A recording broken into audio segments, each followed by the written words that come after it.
It is the garment of the people. Regardless of your size or your gender or your means or your location, there is a caftan waiting out there for you. Welcome to Rodeo Drive, the podcast, the show about the visionaries who keep 3 blocks in Beverly Hills at the forefront of fashion and culture. I'm Kay Monica Rose with the Rodeo Drive Committee. I'm Lyn Winter, your host for this episode. As the heat of summer rises on Rodeo Drive, how better to stay cool and chic than in the most versatile, enduring, and fluid garment of all time, the caftan. And here with me to talk about it is Cameron Silver, author of the new book, Caftans from Classical to Camp. Cameron fell in love with glamour and luxury fashion during his visits to Rodeo Drive as a child, as he told us in our first episode of Rodeo Drive, the podcast. He founded the renowned Los Angeles vintage boutique Decades. He's dressed celebrities for the red carpet and has starred in the Bravo reality series The Duke of Melrose. He's also designed shoes, curated museum shows, and written books. And now he joins me today in balmy Palm Springs, fresh from a signing for his luxuriant look at caftans. And we're both in caftans. How perfect. And tell me about yours. Mine is a Mr. Turk, because Mr. Turk is featured in the book, and my book signing earlier today was at Trina Turk's store. So it's very nice to kind of keep it full circle and also very local. And mine also happens to be from Trina Turk. Yes. Which I bought when I was going to a trip to the Middle East, actually, and it's perfect for Palm Springs and perfect for the Middle East. So your new book is a fascinating deep dive and romp into a singular garment which you say never fades from vogue. Why the caftan and why now? Well, when we think about our Paleolithic brothers and sisters, when they were living in the caves, they were wearing caftans and they were made out of animal hides.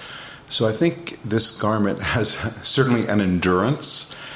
And when the book was proposed to me, I was very attracted and almost surprised by how enduring the garment is and the importance it has in fashion history.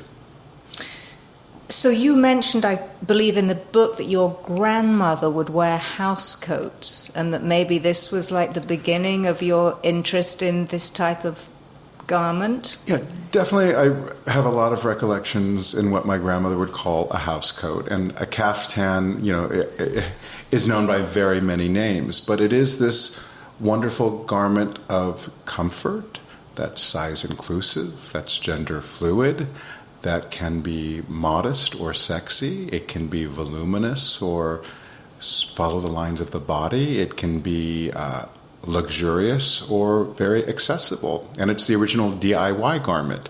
So I think my grandmother probably demystified the garment to me, and then over the course of my it is 55 years now, I have procured some mantan. So I've been a caftan proponent, not knowing that a book was in my future. Where did it all begin? So it seems to me that there were caftans in biblical times, in the Middle Ages. It was a sort of power kind of...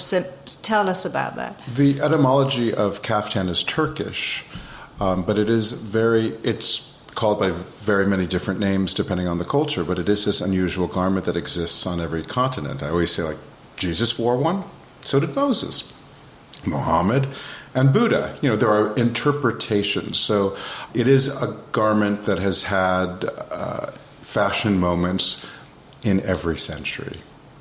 And the name is widely interpreted, caftan with a C, caftan with a K, and then there's the capton, right? Yes, and then there are other ways in other cultures where in Saudi Arabia the garment might be called a tobe, or depending on where you are, there's just a different way to describe the garment. But we use the most familiar version of a caftan with the C. And, when I go to Munich to do a book signing, it's going to be a Caftan on Deutsch. So, the construction of the caftan's very interesting. It's a very sort of simple, modern, geometric shape. And it's the original T-shirt. I mean, that's what I like to propose to people when people think, oh, God, caftans are so exotic. I said, it's basically a T-shirt. There's a hole for your arms and a hole for your head. And actually, I feature in the book one-shoulder caftans. I like to think that there's just like a caftan spirit. So sometimes a garment may not be called literally a caftan by the designer or by the wearer, but it has that caftan joie de vivre. Yeah, and it seems to me that it's very much about the body and how the fabric, hangs or moves with the body. Yes. And it's about vast volumes of fabric. It is about volume, although there are versions of caftans that I've seen that are cut on a bias. I love what Elizabeth Taylor said about caftans, is that they really taught her how to move. So she was a big proponent of caftans, and I say probably demystified them for Western culture. But she started wearing them when she was quite young and quite slim. And she wore them through her incredible career and various decades. But the volume taught her how to move in something slinky, which I think is an interesting idea, that if you're in something voluminous, how do you feel bodycon? It's easy to feel body conscious when something is a second skin. I mean, if you're in Skims, you're aware of your body. But to understand how to move, you need the volume. It's sort of like an actor playing comedy. You have to have the sadness to make it real. So I think it's the same thing with movement. The volume teaches you how to move. I think maybe also it gives you some freedom, because it's like liberation. It's the original athleisure. I mean, way before Lululemon, people were comfy, cozy in their caftans. I mean, the irony is that caftans did have a renaissance during COVID when athleisure sort of took over. But I think athleisure has not retained its importance, whereas caftans are more popular than ever. And after the book, I hope everybody will have a caftan in their closet. Well, I thought it was great today that everybody came to the signing in their caftans. I love, since the book has come out, I call it a Caftan Caucus, when you get a group of people together in caftans. And it's fantastic looking, because it is a garment that makes everyone look glamorous. Now, a T-shirt won't necessarily do that, but there's something about wearing a caftan, the attitude it gives you. You kind of feel fabulous. And, even when I was doing some press in Texas, and I did the Dallas morning television, and I was wearing a caftan with cowboy boots, it was like, it works. Amazing. And, I mean, they're sort of architectural as well. And, in fact, in the book, there's even a piece that I think Iris von Herpen designed where she's actually included architecture on the fabric. Completely. The simplicity of the garment is an incredible foundation for ornamentation and elaboration with your own accessories. That's what I love about a caftan, like a almost very monastic garment at sometimes, but then you accessorize, and it's such a showstopper. I mean, it's kind of freaks people out sometimes when you're in a caftan. It's still unexpected, which is so ironic since the garment has been known to man since we, got out of the caves. But I think maybe it's because there's a sort of exoticism. Yes. I mean, I think we think of it as something, I have a chapter devoted to Morocco. It is this cultural garment of incredible reverence in Morocco. And I think the exotic nature of the garment makes us feel that it's more... what would be the word I would use? I think the exotic nature of the garment makes us feel like it's otherworld. But in reality, it's in all of our cultures. We all have variations of caftans in our wardrobes.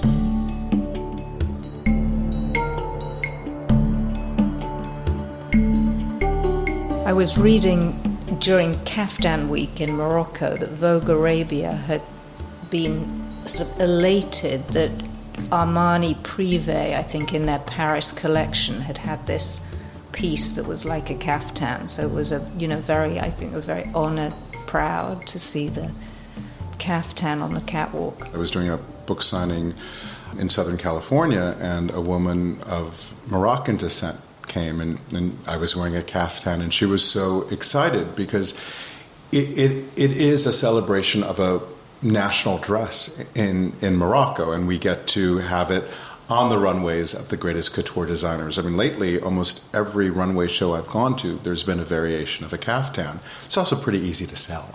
The size inclusivity of it makes it particularly attractive as a retailer. I mean, it's been a sort of perennial silhouette throughout the 20th century. I mean, tell us about some of the great designers that have, worked with the caftan. I mean, we think about Fortuny and Caftans, or Poiret was playing with Caftans, sort of taking construction out of women's clothing. Much later, you've got the work of Madame Grès, which is just and Vianney playing with caftan silhouettes, and Halston famously did his first runway shows featuring caftans, and in the late 60s and 70s they became even more popular. Right now, the caftan renaissance, I think people are realizing that it's a very relevant garment. It may have taken Western and European fashion several decades to really understand that it's a good idea to have a caftan in your collection. Yeah, and I mean, it's interesting because I think it works to explore fabric, but also design, sort of graphic designs. So there's all these amazing, like from organzas to silks to, cottons, and then you have these very graphic designs by some of the Scandinavian designers. Yes. It's super interesting. Well, it's an incredible canvas, especially if you're doing one that's very voluminous. You can really play up the artistic aspect of a caftan because you've got more to play with. It's like a canvas. Exactly. It's like you get to wear a painting. And I think that when you're wearing a caftan, you sort of become a living sculpture because the fabric is draping and it's moving. And I was talking to a woman at my Rodeo Drive book signing recently at the Michael Kors collection store that just opened. And this woman, she goes, I've always worn caftans. And she said, it's so interesting that when I get photographed in a caftan, your body changes. There's a different awareness. And that's very ironic when you think of, someone maybe less aware of what a caftan is. They think, oh, it's just a sack. But the reality is, like, when you wear it, you have to really move your body. You become a Martha Graham dancer, even if you have two left feet like me. Yeah, and it's sort of mesmerizing. For some reason, people are really, drawn to the look of the caftan. I mean, in the book, it's interesting that a number of the pieces are in museums. I mean, there was the Museum of Finnish Architecture. Yes. I mean, fascinating. Design Museum in Helsinki. Mm-hmm. Those were hard images to get. We really hustled to get incredible images. I mean, when the book was coming together, it was about finding the theme. So there was the theme of celebrity in caftans and couture and men in caftans and caftans today and resort. And, of course, a chapter devoted to Morocco, which really is the epicenter of caftan culture. I get to go there in October, so I'm just excited to put on the outfits. I mean, I think there's also a kind of, like a cultural significance from the sort of Moroccan tradition, because I think there was a process of making the caftans, right, with mothers and daughters. Is that correct? Yes, and there actually was a movie done on, I think it was called The Blue Caftan, if I recall, a couple years ago. It was the Moroccan entry for the Academy Award for Best Foreign Film about this garment and the reverence and the love people have to have one made for them. I mean, it is a very special, almost rite of passage, I would say, in some cultures, to have a caftan made custom for you. Amazing.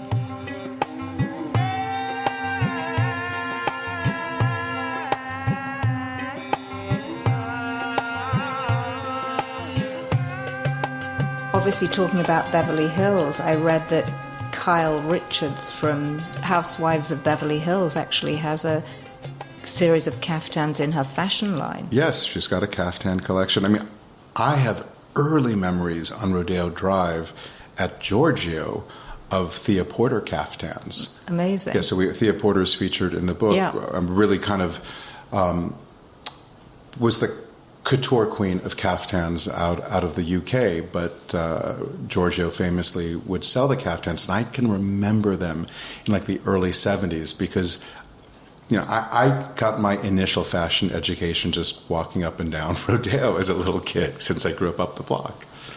Great. I mean, we talked a little bit about Elizabeth Taylor and some of the stars. I found it very interesting, the book, the Marc Bohan Dior Caftan, that was actually not just worn by one, but several stars. Isn't it dreamy? It's amazing. It's always been one of my favorite dresses of all time, famously worn by Grace Kelly and Maria Felix, and I love the image of Jacqueline de Riebe wearing it in her senior years, but it's just a beautiful rainbow chiffon dress, and everyone who has seen the book since it's come out, that's like the one piece that people are like, I want that, because it's spectacular. Yeah, I mean, it was obviously evident in, you know, Hollywood and movies, and we've talked a little bit about fashion and royals, but in music, it was really a big deal. It's a countercultural garment. Yeah. Whether it's Lenny Kravitz wearing it or Barbara Streisand wearing it, it's a diva garment. I mean, at the end of the day, you're on stage in a caftan and you're working the stage and you've got all of the drama. It's perfect for performance. Yeah, I loved the photograph of Demis Roussos actually in his Yes. fabulous with the boots and the pants. Oh, yeah. It's great. That veers on camp. You know, the book is called Classical to Camp, and that's the beauty of caftan dressing. I mean, you can wear it very classically or you can camp it out. Yeah. So you mentioned the mantans. That's really interesting to me. So, you know, and this idea of it being the sort of the OG of gender fluid dressing. So, and that really seems to have, I mean, obviously it's been in the Middle East for many generations. Yes. But there was a sort of resurgence in the 60s and 70s. I wonder if it was, I don't know if it was anything to do with a sort of the Beatles going to India. I would say the attraction to anything exotic during that period of time probably helped men get interested in the silhouette. And of course, you know, there is something hippy-dippy about being in a caftan. But it's nice to see men today embracing caftans. I mean, and of course, you know, historically we've got the beautiful images of Yves Saint Laurent in his caftans. It's not a feminine-looking garment. I mean, it's kind of quite chic and sexy. I remember the first time I went to the Gulf and just seeing all of the men in their tobes in Saudi Arabia, and it's so elegant. Plus, it's really functional because it's like a cooling system. I mean, it's wonderful hot weather dressing. It's also great as an embellished piece, as a holiday and festive garment. Yeah, I mean, as a sort of, you know, cool factor. And Pierre Piccoli and his... I love that image of him. In Doha, I mean, amazing. So it's like so elegant, white with a dinner jacket on top of it. I mean, I'm just wearing caftans left and right. They're also really easy to travel with because they can fit in a Ziploc bag. And again, it's a canvas, so you can kind of change it up with a pair of shoes or different accessories. I, of course, you know, I'm traveling with like 30 caftans everywhere I go. And the embellished ones I've been seeing recently are so beautiful, you know, with the feather trim. They're just... It's exciting that there is this zeitgeist for caftan dressing right now, and I think between shows like Palm Royale, highlighting Palm Beach in the 60s and 70s, or the fact that we're in Palm Springs, which is such a caftan mecca. Caftan, yeah. Just you know, it's just fun to get together with people and wear caftans. I was just being told about a caftans and casserole party. That doesn't sound as fun. Caftans and cowboys, I'm down with. Yeah, caftans and cowboys is good, actually. I mean, talking about the Ziploc bags and traveling, I mean, caftans seem to be very connected to this sense of place. You know, they've been photographed in, you know, extraordinary places, and I guess that, you know, sort of speaks to this idea of sort of resort and why they've always been, you know, part of that kind of, you know, resort collection. It is the type of garment that people feel they have permission to wear when they're on vacation. But there is that idea, and I recently curated an exhibition on the history of resort wear in Palm Beach, and I think people's defenses are down when they go on vacation or to a warm weather climate. You're wearing less clothes, and you kind of embrace color and print, and I think caftans get to be part of that equation.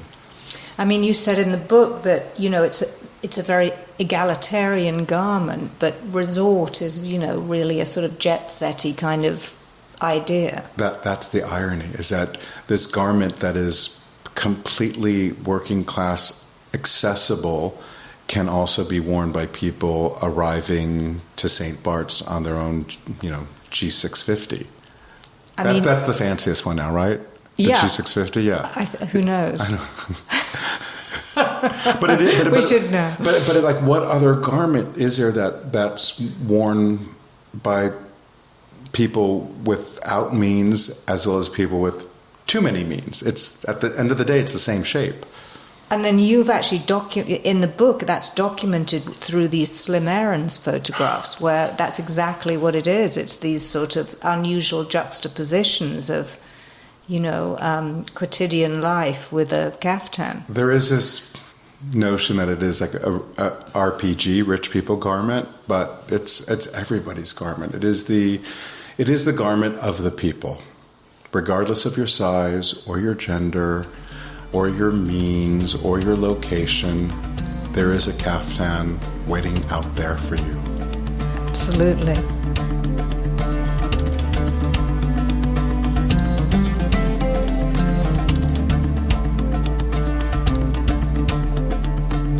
So the book is obviously full of beautiful photographs, you know, great text. And then I noticed that there are these limited edition Halston caftans by Stephen Sprouse. Tell in the end papers. Yes, so this was something very special.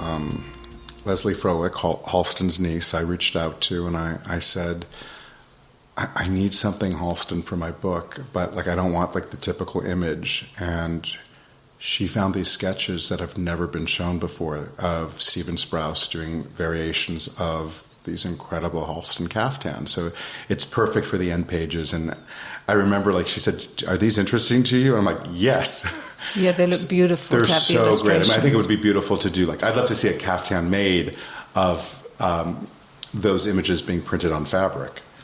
They're so gorgeous, and I love that it's Stephen Sprouse for Halston, and it's caftans, and it's my book, like some of my favorite creative designers of the 20th century. And you've also designed your own capsule collection, correct? I did. With some very interesting pieces. Yes, you know, with this book, I probably have a very large catalog of caftan imagery floating in my brain, and I had an opportunity to design a small capsule through the launch of the book, and it's been fun. At some of the book signings, the caftans are there, and people can order them, and they can be kind of demi-couture, made to measure, but they really are inspired by the book. My first book on the history of the 20th century of fashion, people would say, "Hey, can you find me this? Can you find me that?" So I learned my lesson that it was smart to have some... What we would call on QVC when I had that program, upsell. So exactly. Except the upsell is quite fancy, but they're really beautiful. They're embellished, they're trimmed. There are about 22 pieces, and I have a wonderful partner in Delhi who's got a small atelier, and I'm really, really happy with how they turned out. Yeah, amazing. And I particularly like the disco.